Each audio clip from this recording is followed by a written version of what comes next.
चलता रहा और पद भी मिला, लेकिन फिर परिवर्तन हुआ और प्रकृति का नियम है परिवर्तन। इस परिवर्तन से आपको 22 में कितना बड़ा परिवर्तन दिखाई देता है कि बीजेपी जो कि अभी सत्ता में है वो कितनी शानदार चल पा रही है, किस तरीके से वो साइकिल को फिर से ठप कर पाएगी।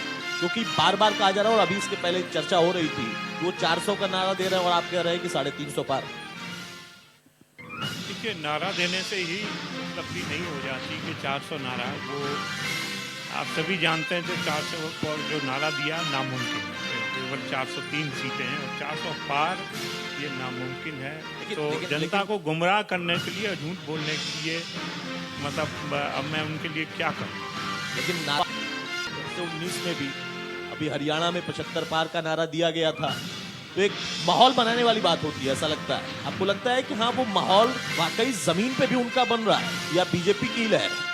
नहीं, केवल एक व्यक्ति से बयान देने से माहौल थोड़ी बनता है। हाँ। उसके लिए परिश्रम करना पड़ता है। कहीं ट्वीट के अलावा कहीं दिखाई नहीं दे रहा है। सिर्फ ट्वीट पे ही कहीं आपको कहीं दिखाई दिया परिश्रम? नहीं, हम अगर कहेंगे तो कहते हैं कि नहीं आप तो बीजेपी की भाषा बोलने लगे। नहीं, आप बताइए, आप स्वयं बताइए, कहीं परिश्रम दिखाई दे रहा है अभी? लेकिन आप लोगों का परिश्रम वो वाकई बहुत ही अडिग है अपनी चीजों को लेकर। वो माइन्यूट लेवल चुनाव हो या चुनाव ना हो, उसका वाकई क्या ग्रामीण अंचल में इस वक्त में भी वैसा ही माहौल है? ये बेल्ट जहां हम बैठे हैं, ये कभी उनका गढ़ माना जाता था, लेकिन अब आप लोगों ने बिल्कुल एक तरीके से सूपा साफ कर रखा है। देखिए, ये 12 महीने 365 दिन जी सक्रियता बनी रहती है सरकार में भी और संगठन में। जी जो सरकार काम करती है उसका संगठन से तालमेल बनाकर ग्रामीण अंचल तक, हर बूथ, हर गांव तक, हर घर तक पहुंचाने का प्रयास करता है। जी। और उसी का परिणाम है कि आगरा में समस्त ब्लॉक प्रमुख आपके हैं जी, वो भी निर्विरोध हैं, जिला पंचायत निर्विरोध है। तो ये जब ग्रामीण अंचल पर इसका असर अगर नहीं दिख रहा होता तो ये संभव ही नहीं होता। तो ये पहली दफे निर्विरोध जिला पंचायत से सदस्य अध्यक्ष बनना, ये अपने आप में एक बड़ा ऐतिहासिक कदम है। और जमीनी काम है तभी इसका ये रिजल्ट आया। अगर आप भी कोई भी स्टूडेंट पढ़ाई ना करे 2 घंटा 4 घंटा, तो वो रिजल्ट नहीं आ पाता। तो भाई हम 15 दिन पढ़ लेंगे तो हम फर्स्ट डिवीजन आ जाएगी या हम 90 के ऊपर निकल जाएंगे, संभव नहीं है। यहाँ रोज पढ़ाई होती है। ये संगठन के बहुत लोग बैठे हैं, वो जानते हैं संगठन 12 महीने काम करता है जी। और उन मुद्दों पे काम करता है जो पंडित दीनदयाल जी ने जो अपना जो संकल्प लिया था कि हर गरीब तक, जो अंतिम सीढ़ी तक, उसको जब तक लाभ ना पहुंचे तो सरकार और सत्ता में रहने का कोई ज्यादा मायने नहीं रखता जी। और उनकी कल जो जन्मदिन जो मनाया गया था, तो गरीबों के लिए, जो महिलाओं के जो समूह बने हुए हैं उनके लिए, उनकी गरीब कल्याण के लिए जो केंद्र सरकार ने जो और प्रदेश सरकार ने जो योजना बनाई है, वो मेला लगाकर हर वो मेला चलेगा। उसमें पुरुष, महिला, नौजवान जो चाहे रोजगार के संबंध में कुछ भी जानकारी भी उपलब्ध करेंगे, अपना रजिस्ट्रेशन कराएंगे और सब काम खास तौर पे आदि आबादी के महिला सशक्तिकरण के दिशा में पूर्ण रूप से संकल्पित भी है और ये काम धरातल पे भी दिखाई दे रहा है। व्यक्तिगत तौर पे आप किस तरीके से अपनी तैयारी को देखते हैं अपनी जनता के लिए कि आप लोगों को फिर से मौका मिले? क्योंकि पार्टी का अपना एक कैडर होता है, पार्टी का एक अपना निर्देश होता है, आदेश होता है, उसको तो आप लोग फॉलो करते हैं, संगठन अपना काम करता है। खुद राजा साहब का व्यक्तिगत किस तरीके से उसमें योगदान हो रहा है?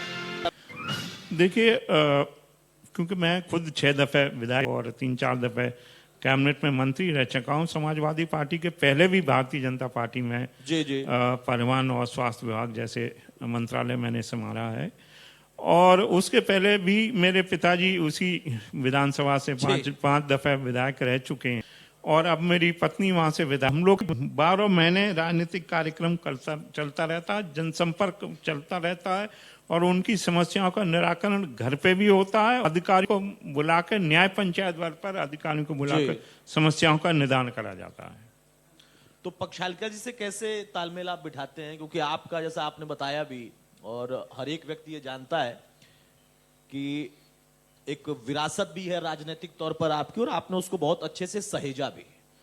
लेकिन जब पत्नी उसमें उस क्षेत्र में दाखिल हुई तो लगा कुछ हाँ कि हाँ चुनौती उनके लिए है, या वो विरासत मेंटेन कर रही है वैसे? नहीं, ऐसा कुछ नहीं लगा, क्योंकि जो परिवार पे लोग विश्वास करते हैं जी, और उन्हीं ने वो काम बढ़ाया। ऐसा नहीं कि मैं उस चीज से विड्रॉ कर गया हूँ। मैं भी पूरा सहयोग उनके करता हूँ। जो समस्याएं ऐसी कॉम्प्लिकेटेड हो जाती हैं, आपस में जो तालमेल का अभाव हो जाता है, लोगों में लड़ाई झगड़ा होता है, तो जी। पंचायत कराना, ये कराना, बाकी अधिकारियों से मिलना, माननीय आदरणीय मुख्यमंत्री से मिलना, मंत्रियों से मिलना, काम कराना, तो वो उनका विषय है। जी, लेकिन जो आपस में लड़ाई झगड़े कर जो हो जाते हैं, उनको निस्तारण करना और एक तरह से गाइड करना उस चीज को, वो हमारा काम है। और क्योंकि सहकारिता से भी मैं सन 88 से जुड़ा हूँ जी, और अभी भी जिला सहकारी बैंक का अध्यक्ष हूँ, तो पूरे जनपद भर में अपना सहकारिता से सभी लोगों से जुड़ा हुआ हूँ। जी, तो कोई दिक्कत नहीं होती कि जब सीधी जुड़ाई आपको लोगों से होता है, किसानों से होता है, तो आगे उस चीज को आगे बढ़ाने में कोई परेशानी नहीं होती, कोई समस्या नहीं होती। ठीक है, अब यहां पर सवाल यह है कि बहुत सारे वो दल जो कि पहले से उत्तर प्रदेश में सक्रिय थे, लेकिन अब नए दल और नए नेता भी यहां पर सक्रिय हो रहे हैं जी। वो चाहे आम आदमी पार्टी जो कि कुछ दिनों से है, डॉक्टर हृदयेश बैठी भी है, तो उनकी भूमिका, क्योंकि उनकी भी बड़ी लंबी तैयारी चल रही है, संजय सिंह बहुत सक्रिय हैं, उसके साथ साथ ओवैसी की भी एंट्री हो जाती है। आपको लगता है कि मौजूदा जो नेतृत्व, जिस नेतृत्व में यह सरकार चल रही है, उसके इतने काम है और खासतौर से कोरोना के समय में इतना उसका काम रहा जिससे कि एक तरफा माहौल है, या चुनौती कहीं आपको महसूस होती है? क्योंकि आप लोगों ने बहुत जमीनी तौर पर काम किया है, बहुत जमीनी तौर पर आप लोगों ने चीजों को देखा है, कहीं चुनौती मानते हैं या कहते हैं कि एक तरफा है? ऐसा नहीं है, चुनौती तो हम नहीं मानते जी, लेकिन लोकतंत्र में विपक्ष होना जरूरी है। ये बहुत अच्छी बात है। और जो कोरोना काल का जो है कि WHO ने आदरणीय योगी आदित्यनाथ की जो प्रशंसा की है, जी, वो यूं ही नहीं की है। कोरोना काल में जिस तरह से उनने व्यवस्था की है और उन चुनौतियों का सामना किया है। आज आगरा में सबसे पहला केस आगरा में ही उत्तर प्रदेश में आया था। आज 24 घंटे हो जाते हैं, कभी 36 घंटे हो जाते हैं, एक भी केस नहीं मिलता। जी, तो ये एक व्यवस्था जो उन्होंने यहाँ बनाई थी, और टीकाकरण में भी उत्तर प्रदेश सबसे आगे रहा है। बिल्कुल बिल्कुल। तो कहीं ना कहीं, और डॉक्टर गुलेरिया कह रहे हैं कि अब तीसरी लहर की संभावना कम हो गई है, तीसरी लहर की आने की। और योगी जी ने जब ऑक्सीजन की तत्परता से व्यवस्था की थी कि अगर, और तीसरी लहर की पूर्ण तैयारी उत्तर प्रदेश सरकार में समस्त चिकित्सकों पैरामेडिकल ने जो कर ली है, तो इसका कोई प्रभाव नहीं है। और उन्होंने जिस तेजी से इसकी तैयारी करी, तो उनकी जितनी जितनी बुरी बुरी प्रशंसा की जाए उतनी कम है। ठीक है, कांग्रेस को लेकर एक मैं सवाल जरूर लेना चाहूंगा। कांग्रेस बहुत तेजी से अपने आप को मजबूत करने की बात कह रही है। आपने कहा कि समाजवादी पार्टी में सिर्फ उनके जो नेता अभी मौजूदा हैं वो ट्विटर पर सक्रिय हैं। कोरोना काल में कांग्रेस ने सबसे बड़ा दावा किया था कि हम सबसे ज्यादा सक्रिय रहे, सरकार तो सोती रही लेकिन कांग्रेस का कार्यकर्ता दिन रात जगता रहा। इस इटावा के बेल्ट को देख ले, ताज नगरी जिसमें हम बैठे हुए हैं उस बेल्ट को हम देख ले, इन तमाम जगहों पर भी इन केसेस को लेकर बहुत सारी बातें हुई। खास तौर से जो इतना पुराना दल है, सबसे पुराना दल, उसकी स्थिति आपको कैसी दिखाई दे रही है यहां पर? देखिए, मैं तो आगरा में उनकी सक्रियता कहीं दिखाई भी नहीं देती है। वो तो कहते हैं कि हम हैं। अब कहने को तो कोई भी दल कहना, आप भी कहेंगे कि हम हैं, और वो दिखाई ही नहीं दे रहे हैं, तो कहेंगे कैसे? यहाँ पे दिखाई दे रहे हैं। अब आप वाले भी कहेंगे कि हम हैं, तो जब दिखाई ही नहीं देंगे। और कोरोना काल में भारतीय जनता पार्टी के सभी माननीय सांसद और विधायक जनता के बीच में थे जी। और जितने पैदल, जितने भी जो जयपुर से, दिल्ली से, सब इस आगरा से जो निकल रहे थे, वहाँ स्टॉल लगा के फ्री भोजन सामाजिक संस्थाएं भी कर रही थी, भारतीय जनता पार्टी के संगठन के सभी कर रहे थे, विधायक लोगों अपने आकर 24 घंटा खाना उपलब्ध करा रहे थे। और अगर आपने देखा होगा, वो सबके समाचार पत्र भरे होंगे, कहीं भी आप दिखाई दिया, कहीं भी कोई कांग्रेस दिखाई दिया, कहीं भी कोई सपा दिखाई दी, कहीं दिखाई दी हो तो बताइए कि जनता की सेवा में जो भारतीय जनता पार्टी का लक्ष्य है, वो सेवा चाहे राजनीतिक क्षेत्र में हो या अन्य क्षेत्र में हो, वो सेवा जनता की एक सरकार ना बना के जनता की सेवा के रूप में कार्य करती है। जी। और आदरणीय प्रधानमंत्री जी ने प्रधान सेवक अपना वो नाम दिया था, तो क्योंकि ये भारतीय जनता पार्टी की सोच है, विचार है कि सेवक के रूप में करेंगे। आप कहीं मंत्री भी हो या फिर संगठन में आपको ले लिया जाए, तो जनता की सेवा के रूप में भारतीय जनता पार्टी काम करती है। ठीक है। सोशल मीडिया पर भी बहुत सारी चीजें चल रही हैं और कई बार इसका जिक्र भी आमतौर पर लोग जब बैठे होते हैं तो करते हैं कि पहले उत्तर प्रदेश का जिक्र होता था तो सिर्फ आगरा, और वो भी ताजमहल के वजह से कि भाई ताजमहल है, वहां पर टूरिस्ट प्लेस है तो लोग यहां पर आते थे। लेकिन आप लोगों के सरकार में आने के बाद प्रदेश में या केंद्र में भी अब टूरिज्म को लेकर बनारस का भी जिक्र होता है, क्योंकि खुद वहां से प्रधानमंत्री सांसद हैं। टूरिज्म को लेकर आप लोगों की सोच अब अयोध्या के लिए भी बहुत ज्यादा विकसित तौर पर दिखाई दे रही है। कई उसकी तैयारियां चल रही हैं, कई योजनाएं उसके लिए हैं। क्या उसमें कहीं आपको खुद महसूस नहीं होता कि आगरा के साथ थोड़ी सी अनदेखी हो रही है, या ऐसा नहीं है? देखिए, आगरा में ताजमहल देखने वाले 20,000 30,000 लोग आते हैं जी। ये अपने आप में यहाँ आगरा आने वाले में किसी में कमी नहीं हुई। हाँ, आगरा से अब फ्लाइट्स भी शुरू होने वाली हैं जो बाहर से आ रही हैं। आगरा के लिए जो ट्रेन है, टूरिस्ट ट्रेन हैं, वो भी आ रही हैं। लेकिन साथ साथ जो जिनको पिछली सरकारों ने इग्नोर किया था जी, वो भारतीय जनता पार्टी की सरकार, केंद्र और प्रदेश का सरकार, खासतौर पे योगी जी ने अब अयोध्या को नेशनल और इंटरनेशनल मैप में प्रदर्शित करने का काम किया जा रहा है। जी। बनारस, दुनिया भर के बनारस में आते थे लोग। बनारस की भारतीय संस्कृति, वाराणसी सबसे पुराने शहरों में है, जहाँ वेदों में भी और पुराणों में भी उसका जिक्र है जी। लेकिन वहाँ व्यवस्था उस तरह से नहीं थी। जब से प्रधानमंत्री का वो निर्वाचन क्षेत्र रहा, अब उसमें परिवर्तन हो गया है और वो साफ सफाई करके जो वहाँ पर काशी विश्वनाथ जी का जो मंदिर है, पुरानी इमारतें निकली हैं, पुराने मंदिर निकले हैं, लोगों ने खुदाई करके उन पे कब्जा कर लिया। साफ सफाई लेके जो दर्शन करने जा रहे जो लोग हैं, चाहे अयोध्या जाएं या बनारस जाएं, वाराणसी जाएं, उनको वो सुविधा मिलेगी और सुविधाजनक तरीके से वो रुद्राभिषेक के दर्शन कर पाएंगे। ऐसे ही भगवान श्री राम जी के दर्शन करने के लिए अयोध्या सुविधाजनक पहुंच पाएंगे। ये भारतीय जनता पार्टी का प्रयास है, जिसकी लड़ाई 500 साल पहले से ये राम मंदिर की चल रही। कितने लोगों ने अपना बलिदान दिया। अब जब भव्य राम मंदिर निर्माण हो रहा है तो उसमें कितने ही देशवासियों ने, प्रदेशवासियों ने उसमें सहयोग किया इसको बनाने के लिए। राजा साहब का अपना खुद का विजन अब क्या है? अगर आपको अवसर मिले, आपको मौका मिले और भविष्य के लिए आप तैयारी भी कर रहे हैं, तो आप खुद क्या सोचते हैं कि ताज नगरी के लिए और क्या अलग होना चाहिए? ताजमहल तो है, उसको हमने संजो कर रखा है, हमें रखना भी हमारी विरासत है, लेकिन बीच बीच में विवाद हो जाता है, कभी तेजो महल हो जाता है। उसके अलावा आपको क्या लगता है कि आगरा के लिए कम से कम इन सेक्टर्स में और काम होना चाहिए? बहुत सारी चीजें हैं। अगर हम उद्योगों का जिक्र करें तो उसमें भी आगरा अव्वल उस पे आता है, लेकिन उसके तरह के जो डेवलपमेंट्स होने चाहिए थे वो शायद नहीं हो पाए और कोरोना काल में वो चुनौतियां बढ़ गई हैं। देखिए, ताजमहल होने के लिए तो पर्यटन का बढ़ावा मिल ही रहा है जी। आदरणीय योगी आदित्यनाथ जी स्वयं ताजमहल में उनने सफाई व्यवस्था अपने आप संभाली थी जब मुख्यमंत्री थे जी। ऐसा नहीं है कि इस चीज को महत्व नहीं दिया, लेकिन जो बिल्कुल ही इग्नोर्ड रहे, उनमें कोई महत्व नहीं दिया, उसके तरफ उनका ध्यान नहीं रहा है जी। और ये आदरणीय प्रधानमंत्री जी का और योगी आदित्यनाथ जी का है कि सबको मंदिर के दर्शन करवा दिए।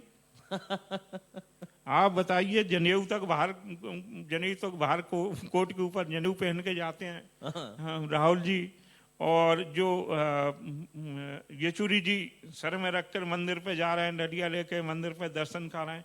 जहाँ परहेज करते थे मंदिर के दर्शन करने के लिए कि मंदिर में हम नहीं जाएंगे, हम परहेज करेंगे, आज अब भारतीय संस्कृति को इतना आगे बढ़ा दिया है कि राजनीति में हर एक व्यक्ति जो अपने कमरे में भी भगवान की पूजा करता था, अब सार्वजनिक रूप से मंदिर के दर्शन करने जा रहे हैं। जी। ये एक सबसे बड़ा भारतीय संस्कृति का एक बढ़ावा मिला, जो अन्य दलों में कभी न मिल सकता था, तब न मिला है। ठीक है, मैं फिर से वो सवाल अपना दोहराता हूं। अगर हम आगरा के लिए डेवलपमेंट के हिसाब से, स्किल के हिसाब से कुछ सोचें कि यहाँ का जो युवा है वो ग्रामीण अंचल का हो, शहरी अंचल का हो, उसके लिए हम स्किल्ड किस तरीके से ऐसी व्यवस्थाएं दे पाए जो कि उसको यहीं पे रहकर मिले भी और उसका लाभ भी उसको मिले, क्योंकि कई योजनाएं केंद्र की चल रही हैं, प्रदेश सरकार में भी योगी जी के आने के बाद बहुत सारी चीजों पर काम किया गया है। एक होती है नौकरी मिलना, वो फोकस होता है और आमतौर पर एक धारणा बन जाती है कि भाई नौकरी मिल गई, काम खत्म। लेकिन आज का युवा सिर्फ वो सरकारी नौकरी के लिए ही नहीं तैयार है, वो ये भी तैयार है कि अगर सरकारी नहीं है, जो कि हो भी नहीं सकती इतनी बड़ी संख्या में, हम प्राइवेट को लेकर भी अपने आप को तैयार करें। आगरा में बहुत सारे ऐसे उद्योग जिनसे अगर हमको जोड़ें तो उस चीज को हम बहुत व्यापक स्तर पर बढ़ा सकते हैं। उस पर आप लोगों ने कभी फोकस किया? आपकी खुद की कोई वो रही हो जो आपने मुख्यमंत्री तक पहुंचाया हो? देखिए, जब मैं आईटी इलेक्ट्रॉनिक मंत्री था जी, तो उस समय जो सर्वे हुआ था तो उसमें आगरा सबसे उपयुक्त स्थान माना गया था। जी, और क्योंकि मैं स्वयं इस संबंध में बेंगलोर भी गया और इन्फोसिस के चेयरमैन से, मूर्ति जी से भी मिला, कलकत्ता, वो हैदराबाद भी गया इस नेशनल कॉन्फ्रेंस में जी, और आगरा के लिए प्रयास भी किया। तब उस समय सरकारी सॉफ्टवेयर टेक्नोलॉजी पार्क यहाँ स्थापित करने के मैंने प्रयास किए। जमीन भी तय हो गई थी एडीए द्वारा, और उसके बाद क्योंकि मेरा मंत्रिमंडल बदल गया तो उसके बाद वो योजना वहीं वहीं ठप हो गई। जी, मैंने पुनः आदरणीय मुख्यमंत्री जी को और समस्त आगरा के विधायकों और सांसदों को पत्र लिख के ये निवेदन किया था कि जो थीम पार्क की जो जमीन दी है उसमें आईटी सेक्टर के आईटी पार्क हो या आईटी सिटी हो स्थापित की जा सकती है। क्यों? आईटी रिलेटेड एक तो कनेक्टिविटी चाहता है, जी, जी, जो आईटी का है, एक कनेक्टिविटी चाहता है, तो एयर और train connectivity NH1 NH2 Agra में कन्वर्ज करती हैं। जी, प्लस लिविंग के लिए अच्छे स्कूल होने चाहिए जिसमें कि उनके बच्चे पढ़ें, रहने की जगह भी अच्छी होनी चाहिए जी, और एंटरटेनमेंट बाहर जैसे लेजर के लिए अगर 5 स्टार से लेके 7 स्टार तक होटल्स यहाँ उपलब्ध हैं तो वो लोग अपने आप को इसमें होटल्स में जाके खाना पीना घूमना फिरना कर सकते हैं। इसलिए आईटी रिलेटेड उद्योगों के लिए जो उद्योग बंद हो गए हैं उन उद्यमों को मौका मिलेगा कि आईटी क्षेत्र में यहाँ बढ़ें। जी। तो ये मेरा व्यक्तिगत प्रयास था और मैं प्रयास भी करूंगा और निवेदन भी करूंगा। नहीं, इसीलिए मैंने आपसे पूछा था क्योंकि आपने उस वक्त ये सोचा था और आपने करने की कोशिश की, कुछ हद तक आप आगे बढ़े लेकिन नहीं हो पाया उतना। आज के दौर में आपके जरिए, पक्षालिका जी के जरिए, क्या इस पर कोई तैयारी चल रही है या आप लोगों ने बात रखी है मुख्यमंत्री तक, या फिर जो अगर केंद्र से कहीं किसी सेक्टर में सहयोग चाहिए वहां तक वो बात ले गए?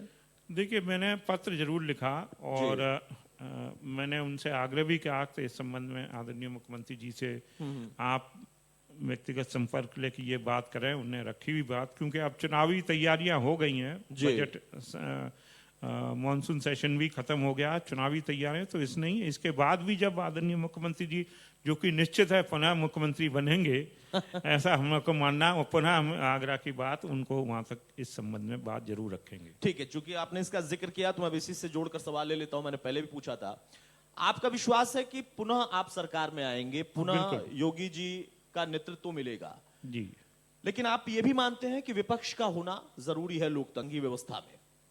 क्या आपको लगता है कि हाँ, इस बार विपक्ष कम से कम इतना तो ताकतवर होगा कि हाँ, आवाज बुलंद हो पाए, या जैसा आपने पिछली बार किया था वही फिगर आप दोहरा रहे हैं? नहीं, ऐसा नहीं, विपक्ष और ज्यादा ताकतवर नहीं हो सकता। हाँ। क्योंकि और ज्यादा डिवाइड होगा। जैसा कि आपने कहा कि 2 नई पार्टियां आ गई, ओवैसी जी भी आ गए, आप भी पधारे आए, वो तो कहते हैं कि आपकी बी टीम है, आप भी पधारे आए, तो वो विपक्ष के ही तो डिवीजन करेगा। हाँ। जो हमारा वोट है वो तो यथावत रहेगा और बढ़ेगा भी, वोट शेयर भी बढ़ेगा, सीट भी बढ़ सकती है। लेकिन नाराजगी भी तो बहुत है। नाराजगी सिर्फ आम जनता में नहीं है, कहा जा रहा है, विपक्ष ऐसा कह रहा है, बल्कि नाराजगी अपनों के बीच में भी ऐसी चर्चा भी हो रही है। नहीं, नाराजगी हो सकती कुछ ही बिंदु को लेके, लेकिन उससे ज्यादा खुशी भी उसके अंदर है जी। 100% सेटिस्फैक्शन किसी को कभी पार्टी या कोई सरकार कभी नहीं दे पाई है। लेकिन जो उपलब्धि है, जिस तरह से ये उनका काम हो रहा, आप देखिएगा वोट शेयर में भी बढ़ेंगे और जो सीट है उसमें भी बढ़ेंगे। और जो वोट पिछले जो प्रमुख विपक्षी दल था समाजवादी पार्टी, और वो विपक्षी दल का वोट डिवीजन होगा, 2-3 जने और उसमें भागीदार बन जाएंगे तो सबकी सीटें कम हो जाएंगी। वोट शेयर 1% या 2% किसी जैसे आपका बढ़ गया या 4% कांग्रेस का बढ़ गया, तो ये समाजवादी का ही कम होगा, तो इससे उनकी सीटें भी कम होंगी, उनका वोट शेयर भी कम होगा। कोई आपको दिखाई दे रहा है इस वक्त, जैसा आप कह रहे हैं कि वो ट्विटर पर सक्रिय हैं, कांग्रेस कहीं दिख नहीं रही है, ओवैसी आ भी गए हैं तो कोई फायदा नहीं है, कोई तो एक होगा जिसको लेकर आप लोग को लगता होगा कि हाँ ये इस बार फाइट देने वाला है या इससे हमें बच के रहना है, इसके लिए हमें रणनीति तैयार करनी है? देखिए, वो तो हम लोकल लेवल पे अपने सोच लेते हैं जी। लेकिन प्रदेश लेवल पे ऐसी कोई चुनौती नहीं दिख रही है कि वो सत्ता के भी नजदीक फिगर पे आ सके, जी, आधे पे भी आ सके, वो भी चुनौती खास नजर नहीं दिख रही है। क्योंकि आप चाहे समाचार पत्र ले लें या जमीनी हकीकत कर लें, व्यापारी कभी कहते हैं हाँ नाराजगी तो है, लेकिन अगर अंत में कहाँ जाएंगे, वहीं वोट डालेंगे। ये भावना भी है। ऐसा क्यों है? मतलब विकल्प नहीं है उनके पास, या फिर ये सही है कि उनके पास और कोई नहीं है, इस वजह से वो आपके पास आ रहे हैं? नहीं, क्योंकि उनको अंतगत कुछ, देखिए हर एक आदमी सेटिस्फैक्शन अपने परिवार को भी कहीं ना कहीं लगता है ये नहीं हुआ वो नहीं हुआ, लेकिन जब वो देसी कहावत है कि घुटने पेट की तरफ ही मुड़ते हैं जी, तो सभी मतदाता भारतीय जनता पार्टी में ही डालेंगे वोट। चलिए, बहुत शुक्रिया राजा अर्धमन सिंह साहब हमारे साथ चर्चा में शामिल होने के लिए और बेबाकी से अपनी बात रखने के लिए। जैसा आपका विश्वास है, मैं मानता हूं ये आपका विश्वास होना भी चाहिए, अडिग होना चाहिए, क्योंकि आपकी पार्टी, जिस पार्टी से आप ताल्लुक अभी रखते हैं, उनकी रणनीति में कोई कमी दिखाई नहीं देती है। वो लड़ाई भरपूर लड़ते हैं और हर वक्त सक्रिय रहते हैं, और राजनीति में व्यक्ति की सक्रियता बहुत जरूरी होती है। स्थिरता आने के बाद राजनीति भी स्थिर हो जाती है। बहुत शुक्रिया सर हमारे साथ चर्चा में शामिल होने के लिए। Ranjana, over to you. बहुत शुक्रिया। एक बार जोरदार तालियां हो जाए राजा साहब के लिए। मैं दरख्वास्त करना चाहूंगी हमारे संपादक अरविंद सर को कि मोमेंटो देकर सर को सम्मानित करें।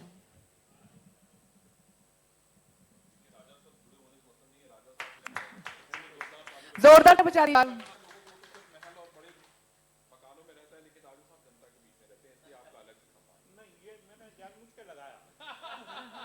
कांग्रेस हमेशा कहती थी कि राजाओं ने शोषण किया, नहीं ऐसे नहीं है। बहुत से लोग हैं जो जनता में लोकतांत्रिक व्यवस्था होने के बाद भी जनता के बीच में रहकर जीतते आए हैं 70-60 साल लगाएंगे। बहुत शुक्रिया सर। यहाँ छोटे से ब्रेक के लिए रुकेंगे, लौटेंगे एक और महत्वपूर्ण सत्र के साथ।